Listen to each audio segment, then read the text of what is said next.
महादेव, जय जय शिव शंभू। प्रिय भक्तों, आज सोमवार का दिन भगवान भोलेनाथ को समर्पित है। आज के दिन देवों के देव भगवान महादेव की पूजा अर्चना व शिव मंत्र का जाप व श्रवण किया जाता है। तो भोले बाबा अपने भक्त की भक्ति से प्रसन्न होकर उसकी सभी मनोकामनाएं बहुत जल्दी ही पूर्ण कर देते हैं। भक्त के जीवन से सभी दुख व कष्ट हर लेते हैं। प्रिय भक्तों, आज हम आपको भोले बाबा का एक ऐसा चमत्कारिक महामंत्र सुनाने वाले हैं, जिसका जाप या श्रवण आपने सच्चे मन से करना प्रारंभ कर दिया तो पहले दिन से ही आप अपने जीवन में चमत्कारिक परिवर्तन देखेंगे। आपको ऐसा प्रतीत होगा कि जब से आपने भोले बाबा के इस मंत्र का जाप या श्रवण प्रारंभ किया है, आपको रोग से मुक्ति मिलने लगी है। आपका धंधा व्यवसाय पहले से बेहतर हो गया है। आपके घर की कलह बंद हो गई है। आपके धन प्राप्ति के योग बनने लगे हैं। आपका मान सम्मान पद प्रतिष्ठा दिन पर दिन बढ़ने लगा है। इसके साथ ही इस मंत्र के जाप से आपके इस जन्म व पिछले जन्म में किए गए पापों से मुक्ति मिल जाती है। प्रिय भक्तों, भोले बाबा का यह मंत्र इतना शक्तिशाली है कि जिस घर में प्रतिदिन इस मंत्र का जाप या श्रवण किया जाता है, उस घर में कभी कोई अकाल मृत्यु को प्राप्त नहीं होता है। उस घर पर कभी कोई मुसीबत नहीं आती है। घर परिवार में मांगलिक कार्य होते रहते हैं। परिवार के सभी सदस्य कभी अवसाद में नहीं जाते हैं। मन हमेशा प्रसन्न रहता है। घर में हमेशा सुख व शांति बनी रहती है। जो भी भक्त प्रतिदिन सच्चे मन से इस मंत्र का 108 बार जाप व श्रवण करता है, वह इस लोक में सभी सुखों को भोगकर अंत में शिव लोक को प्राप्त होता है। प्रिय भक्तों, आइए भगवान भोलेनाथ के इस चमत्कारिक मंत्र को सच्चे मन से पूरा ध्यान लगाकर पूरा 108 बार सुन लेते हैं। लेकिन उससे पहले अगर आप भी चाहते हैं कि भगवान भोलेनाथ की कृपा आप पर सदा सर्वदा बनी रहे, तो इस वीडियो को दिल से एक लाइक अवश्य करें और आगे भी ऐसे ही वीडियो देखने के लिए हमारे चैनल आस्था ज्ञान को सब्सक्राइब करें और कमेंट बॉक्स में नमः शिवाय लिखना बिल्कुल नहीं भूले। तो प्रिय भक्तों, मंत्र है ओम त्र्यंबकं यजामहे सुगंधिं पुष्टिवर्धनम् उर्वारुकमिव बन्धनान् मृत्युर्मोक्ष्यमामृतात्। ओम त्र्यंबकं यजामहे सुगंधिं पुष्टिवर्धनम् उर्वारुकमिव बन्धनान् मृत्युर्मोक्ष्यमामृतात्। ओम त्र्यंबकं यजामहे सुगंधिं पुष्टिवर्धनम् उर्वारुकमिव बन्धनान् मृत्युर्मोक्ष्यमामृतात्। ओम त्र्यंबकं यजामहे सुगंधिं पुष्टिवर्धनम् उर्वारुकमिव बन्धनान् मृत्युर्मोक्ष्यमामृतात्। ओम त्र्यंबकं यजामहे सुगंधिं पुष्टिवर्धनम् उर्वारुकमिव बन्धनान् मृत्युर्मोक्ष्यमामृतात्। ओम त्र्यंबकं यजामहे सुगंधिं पुष्टिवर्धनम् उर्वारुकमिव बन्धनान् मृत्युर्मोक्ष्यमामृतात्। ओम त्र्यंबकं यजामहे सुगंधिं पुष्टिवर्धनम् उर्वारुकमिव बन्धनान् मृत्युर्मोक्ष्यमामृतात्। ओम त्र्यंबकं यजामहे सुगंधिं पुष्टिवर्धनम् उर्वारुकमिव बन्धनान् मृत्युर्मोक्ष्यमामृतात्। ओम त्र्यंबकं यजामहे सुगंधिं पुष्टिवर्धनम् उर्वारुकमिव बन्धनान् मृत्युर्मोक्ष्यमामृतात्। ओम त्र्यंबकं यजामहे सुगंधिं पुष्टिवर्धनम् उर्वारुकमिव बन्धनान् मृत्युर्मोक्ष्यमामृतात्। ओम त्र्यंबकं यजामहे सुगन्धिं पुष्टिवर्धनम् उर्वारुकमिव बन्धनान् मृत्युर्मोक्ष्यमामृतात्।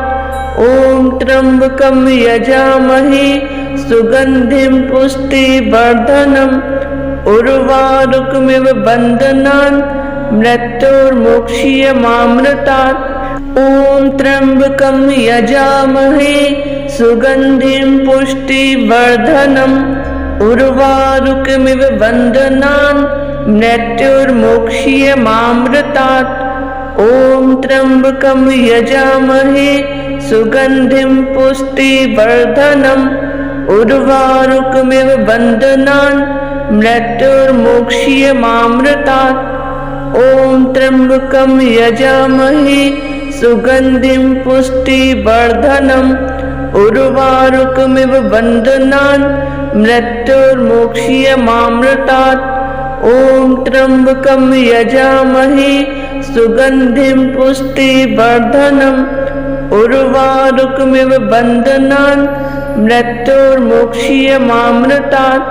ॐ त्र्यम्बकं यजामहे सुगन्धिं पुष्टिवर्धनम् उर्वारुकमिव बन्धनान् मृत्युर्मोक्ष्यमामृतात्। ॐ त्र्यम्बकं यजामहे सुगन्धिं पुष्टिवर्धनम् उर्वारुकमिव बन्धनान् मृत्युर्मोक्ष्यमामृतात्। ॐ त्र्यम्बकं यजामहे सुगन्धिं पुष्टिवर्धनम् उर्वारुकमिव बन्धनान् मृत्युर्मोक्ष्यमामृतात्। ॐ त्र्यम्बकं यजामहे सुगन्धिं पुष्टिवर्धनम् उर्वारुकमिव बन्धनान् मृत्युर्मोक्ष्यमामृतात्। ॐ त्र्यम्बकं यजामहे सुगन्धिं पुष्टिवर्धनम् उर्वारुकमिव बन्धनान् मृत्युर्मोक्ष्यमामृतात्। ॐ त्र्यम्बकं यजामहे सुगन्धिं पुष्टिवर्धनम् उर्वारुकमिव बन्धनान् मृत्युर्मोक्ष्यमामृतात्। ॐ त्र्यम्बकं यजामहे सुगन्धिं पुष्टिवर्धनम् उर्वारुकमिव बन्धनान् मृत्युर्मोक्ष्यमामृतात्। ॐ त्र्यम्बकं यजामहे सुगन्धिं पुष्टिवर्धनम् उर्वारुकमिव बन्धनान् मृत्युर्मोक्ष्यमामृतात्। ॐ त्र्यम्बकं यजामहे सुगन्धिं पुष्टिवर्धनम् उर्वारुकमिव बन्धनान् मृत्युर्मोक्ष्यमामृतात्।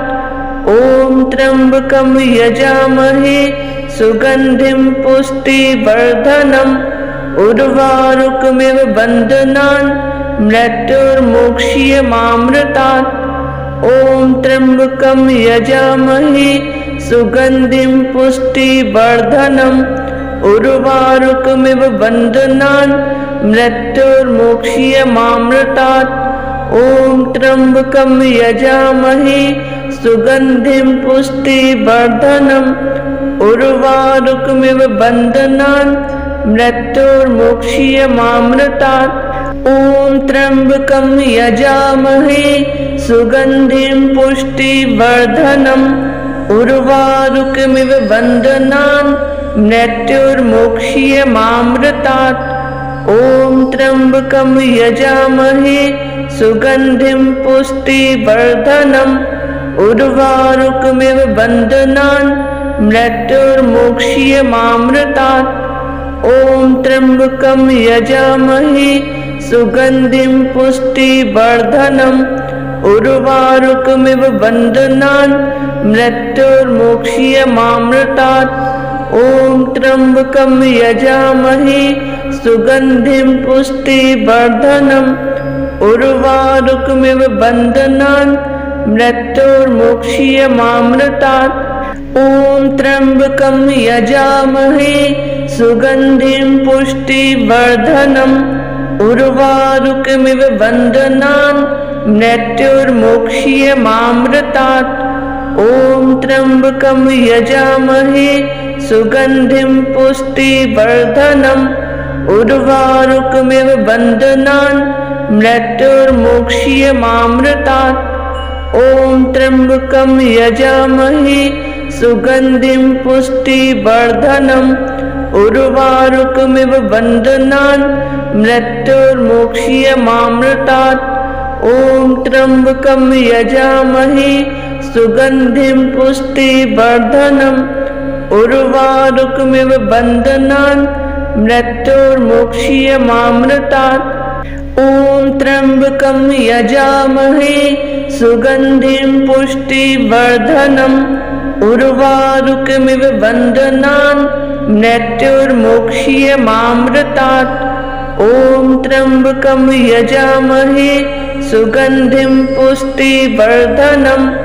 उर्वारुकमिव बन्धनान् मृत्युर्मोक्ष्यमामृतात् ॐ त्र्यम्बकं यजामहे सुगन्धिं पुष्टिवर्धनम् उर्वारुकमिव बन्धनान् मृत्युर्मोक्ष्यमामृतात् ॐ त्र्यम्बकं यजामहे सुगन्धिं पुष्टिवर्धनम् उर्वारुकमिव बन्धनान् मृत्युर्मोक्ष्यमामृतात् ॐ त्र्यम्बकं यजामहे सुगन्धिं पुष्टिवर्धनम् उर्वारुकमिव बन्धनान् मृत्युर्मोक्ष्यमामृतात् ॐ त्र्यम्बकं यजामहे सुगन्धिं पुष्टिवर्धनम् उर्वारुकमिव बन्धनान् मृत्युर्मोक्ष्यमामृतात् ॐ त्र्यम्बकं यजामहे सुगन्धिं पुष्टिवर्धनम् उर्वारुकमिव बन्धनान् मृत्युर्मोक्ष्यमामृतात् ॐ त्र्यम्बकं यजामहे सुगन्धिं पुष्टिवर्धनम् उर्वारुकमिव बन्धनान् मृत्युर्मोक्ष्यमामृतात् ॐ त्र्यम्बकं यजामहे सुगन्धिं पुष्टिवर्धनम् उर्वारुकमिव बन्धनान् मृत्युर्मोक्ष्यमामृतात् ॐ त्र्यम्बकं यजामहे सुगन्धिं पुष्टिवर्धनम् उर्वारुकमिव बन्धनान् मृत्युर्मोक्ष्यमामृतात् ॐ त्र्यम्बकं यजामहे सुगन्धिं पुष्टिवर्धनम् उर्वारुकमिव बन्धनान् मृत्युर्मोक्ष्यमामृतात् ॐ त्र्यम्बकं यजामहे सुगन्धिं पुष्टिवर्धनम् उर्वारुकमिव बन्धनान् मृत्युर्मोक्ष्यमामृतात् ॐ त्र्यम्बकं यजामहे सुगन्धिं पुष्टिवर्धनम् उर्वारुकमिव बन्धनान् मृत्युर्मोक्ष्यमामृतात् ॐ त्र्यम्बकं यजामहे सुगन्धिं पुष्टिवर्धनम् उर्वारुकमिव बन्धनान् मृत्युर्मोक्ष्यमामृतात् ॐ त्र्यम्बकं यजामहे सुगन्धिं पुष्टिवर्धनम् उर्वारुकमिव बन्धनान् मृत्युर्मोक्ष्यमामृतात् ॐ त्र्यम्बकं यजामहे सुगन्धिं पुष्टिवर्धनम् उर्वारुकमिव बन्धनान् मृत्युर्मोक्ष्यमामृतात् ॐ त्र्यम्बकं यजामहे सुगन्धिं पुष्टिवर्धनम् उर्वारुकमिव बन्धनान् मृत्युर्मोक्ष्यमामृतात् ॐ त्र्यम्बकं यजामहे सुगन्धिं पुष्टिवर्धनम् उर्वारुकमिव बन्धनान् मृत्युर्मोक्ष्यमामृतात् ॐ त्र्यम्बकं यजामहे सुगन्धिं पुष्टिवर्धनम् उर्वारुकमिव बन्धनान् मृत्युर्मोक्ष्यमामृतात् ॐ त्र्यम्बकं यजामहे सुगन्धिं पुष्टिवर्धनम् उर्वारुकमिव बन्धनान् मृत्युर्मुक्षीयमामृतात्। ॐ त्र्यम्बकं यजामहे सुगन्धिं पुष्टिवर्धनम् उर्वारुकमिव बन्धनान् मृत्युर्मुक्षीयमामृतात्। ॐ त्र्यम्बकं यजामहे सुगन्धिं पुष्टिवर्धनम् उर्वारुकमिव बन्धनान् मृत्युर्मुक्षीयमामृतात्। ॐ त्र्यम्बकं यजामहे सुगन्धिं पुष्टिवर्धनम् उर्वारुकमिव बन्धनान् मृत्युर्मुक्षीयमामृतात्। ॐ त्र्यम्बकं यजामहे सुगन्धिं पुष्टिवर्धनम् उर्वारुकमिव बन्धनान् मृत्युर्मुक्षीयमामृतात्।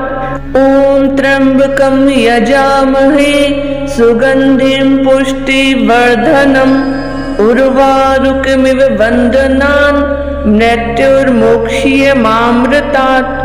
ॐ त्र्यम्बकं यजामहे सुगन्धिं पुष्टिवर्धनम् उर्वारुकमिव बन्धनान् मृत्युर्मुक्षीयमामृतात्।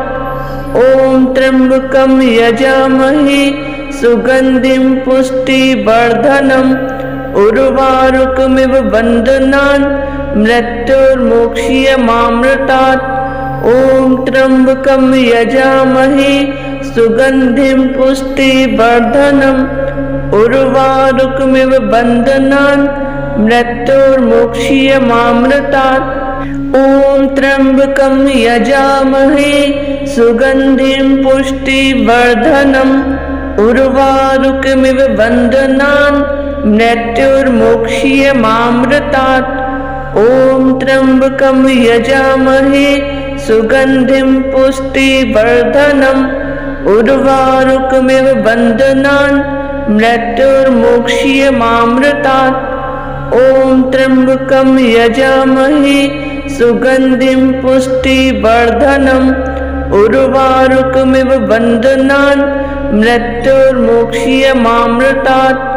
ॐ त्र्यम्बकं यजामहे सुगन्धिं पुष्टिवर्धनम् उर्वारुकमिव बन्धनान् मृत्युर्मुक्षीयमामृतात्। ॐ त्र्यम्बकं यजामहे सुगन्धिं पुष्टिवर्धनम् उर्वारुकमिव बन्धनान् मृत्युर्मुक्षीयमामृतात्। ॐ त्र्यम्बकं यजामहे सुगन्धिं पुष्टिवर्धनम् उर्वारुकमिव बन्धनान् मृत्युर्मुक्षीयमामृतात्। ॐ त्र्यम्बकं यजामहे सुगन्धिं पुष्टिवर्धनम् उर्वारुकमिव बन्धनान् मृत्युर्मुक्षीयमामृतात्। ॐ त्र्यम्बकं यजामहे सुगन्धिं पुष्टिवर्धनम् उर्वारुकमिव बन्धनान् मृत्युर्मुक्षीयमामृतात्। ॐ त्र्यम्बकं यजामहे सुगन्धिं पुष्टिवर्धनम् उर्वारुकमिव बन्धनान् मृत्युर्मुक्षीयमामृतात्। ॐ त्र्यम्बकं यजामहे सुगन्धिं पुष्टिवर्धनम् उर्वारुकमिव बन्धनान् मृत्युर्मुक्षीयमामृतात्। ॐ त्र्यम्बकं यजामहे सुगन्धिं पुष्टिवर्धनम् उर्वारुकमिव बन्धनान् मृत्युर्मुक्षीयमामृतात्।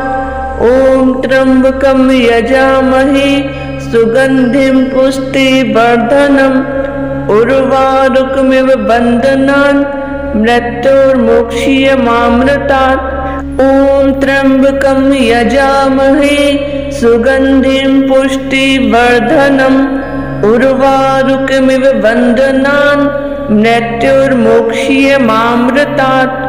ॐ त्र्यम्बकं यजामहे सुगन्धिं पुष्टिवर्धनम् उर्वारुकमिव बन्धनान् मृत्युर्मुक्षीयमामृतात्।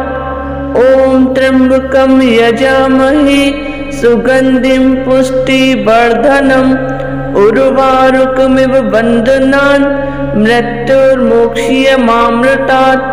ॐ त्र्यम्बकं यजामहे सुगन्धिं पुष्टिवर्धनम् उर्वारुकमिव बन्धनान् मृत्युर्मोक्षीयमामृतात्।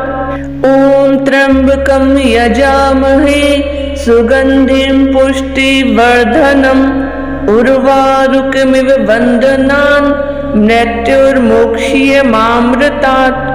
ॐ त्र्यम्बकं यजामहे सुगन्धिं पुष्टिवर्धनम् उर्वारुकमिव बन्धनान् मृत्युर्मोक्षीयमामृतात्। ॐ त्र्यम्बकं यजामहे सुगन्धिं पुष्टिवर्धनम् उर्वारुकमिव बन्धनान् मृत्युर्मोक्षीयमामृतात्। ॐ त्र्यम्बकं यजामहे सुगन्धिं पुष्टिवर्धनम् उर्वारुकमिव बन्धनान् मृत्युर्मोक्षीयमामृतात्। ॐ त्र्यम्बकं यजामहे सुगन्धिं पुष्टिवर्धनम् उर्वारुकमिव बन्धनान् मृत्युर्मोक्षीयमामृतात्। ॐ त्र्यम्बकं यजामहे सुगन्धिं पुष्टिवर्धनम् उर्वारुकमिव बन्धनान् मृत्युर्मोक्षीयमामृतात्। ॐ त्र्यम्बकं यजामहे सुगन्धिं पुष्टिवर्धनम् उर्वारुकमिव बन्धनान् मृत्युर्मोक्षीयमामृतात्। ॐ त्र्यम्बकं यजामहे सुगन्धिं पुष्टिवर्धनम् उर्वारुकमिव बन्धनान् मृत्युर्मोक्षीयमामृतात्। ॐ त्र्यम्बकं यजामहे सुगन्धिं पुष्टिवर्धनम् उर्वारुकमिव बन्धनान् मृत्युर्मोक्षीयमामृतात्। ॐ त्र्यम्बकं यजामहे सुगन्धिं पुष्टिवर्धनम् उर्वारुकमिव बन्धनान् मृत्युर्मोक्षीयमामृतात्। ॐ त्र्यम्बकं यजामहे सुगन्धिं पुष्टिवर्धनम् उर्वारुकमिव बन्धनान् मृत्युर्मोक्षीयमामृतात्। ॐ त्र्यम्बकं यजामहे सुगन्धिं पुष्टिवर्धनम् उर्वारुकमिव बन्धनान् मृत्युर्मोक्षीयमामृतात्।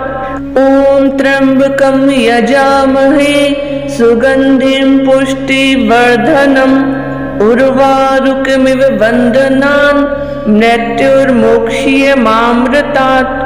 ॐ त्र्यम्बकं यजामहे सुगन्धिं पुष्टिवर्धनम् उर्वारुकमिव बन्धनान् मृत्युर्मोक्षीयमामृतात्। ॐ त्र्यम्बकं यजामहे सुगन्धिं पुष्टिवर्धनम् उर्वारुकमिव बन्धनान् मृत्युर्मोक्षीयमामृतात्। ॐ त्र्यम्बकं यजामहे सुगन्धिं पुष्टिवर्धनम् उर्वारुकमिव बन्धनान् मृत्युर्मोक्षीयमामृतात्। ॐ त्र्यम्बकं यजामहे सुगन्धिं पुष्टिवर्धनम् उर्वारुकमिव बन्धनान् मृत्युर्मोक्षीयमामृतात्। ॐ त्र्यम्बकं यजामहे सुगन्धिं पुष्टिवर्धनम् उर्वारुकमिव बन्धनान् मृत्युर्मोक्षीयमामृतात्। ॐ त्र्यम्बकं यजामहे सुगन्धिं पुष्टिवर्धनम् उर्वारुकमिव बन्धनान् मृत्युर्मोक्षीयमामृतात्। ॐ त्र्यम्बकं यजामहे सुगन्धिं पुष्टिवर्धनम् उर्वारुकमिव बन्धनान् मृत्युर्मोक्षीयमामृतात्। ॐ त्र्यम्बकं यजामहे सुगन्धिं पुष्टिवर्धनम् उर्वारुकमिव बन्धनान् मृत्युर्मोक्षीयमामृतात्। ॐ त्र्यम्बकं यजामहे सुगन्धिं पुष्टिवर्धनम् उर्वारुकमिव बन्धनान् मृत्युर्मोक्ष्यमामृतात्। ॐ त्र्यम्बकं यजामहे सुगन्धिं पुष्टिवर्धनम् उर्वारुकमिव बन्धनान् मृत्युर्मोक्ष्यमामृतात्। ॐ त्र्यम्बकं यजामहे सुगन्धिं पुष्टिवर्धनम् उर्वारुकमिव बन्धनान् मृत्युर्मोक्ष्यमामृतात्। ॐ त्र्यम्बकं यजामहे सुगन्धिं पुष्टिवर्धनम् उर्वारुकमिव बन्धनान् मृत्युर्मोक्ष्यमामृतात्। ॐ त्र्यम्बकं यजामहे सुगन्धिं पुष्टिवर्धनम् उर्वारुकमिव बन्धनान् मृत्युर्मोक्ष्यमामृतात्। ॐ त्र्यम्बकं यजामहे सुगन्धिं पुष्टिवर्धनम् उर्वारुकमिव बन्धनान् मृत्युर्मोक्ष्यमामृतात्। ॐ त्र्यम्बकं यजामहे सुगन्धिं पुष्टिवर्धनम् उर्वारुकमिव बन्धनान् मृत्युर्मोक्ष्यमामृतात्।